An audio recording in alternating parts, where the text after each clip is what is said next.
Alright, I'm out here at Wall Triana Highway in Huntsville, Alabama. Well, technically it's on the edge of Huntsville. I think the city line's like either right here or just south of here. Lays the border between Huntsville and Madison. As you can see, we got some changes here. First off, on the far signal, I'm going to start off with that.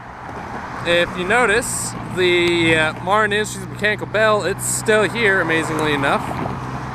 It has gotten a fresh coat of paint, and as you can see, it's been turned to face down the cantilever arm towards the road. I'm going to specify Wall Triana Highway for that road, just being Cleghorn Boulevard, as you can see, is just kind of right there next to it. But over, previously it faced towards the tracks here.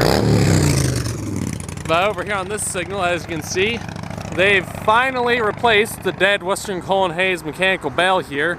And now we have a General Signals electronic bell, which looks slightly used, might just been some old stock that they had, just an older, maybe they bought a while back and just now installed it. But as you can see, there is a General Signals electronic bell where the Western Coal and Hayes mechanical used to be.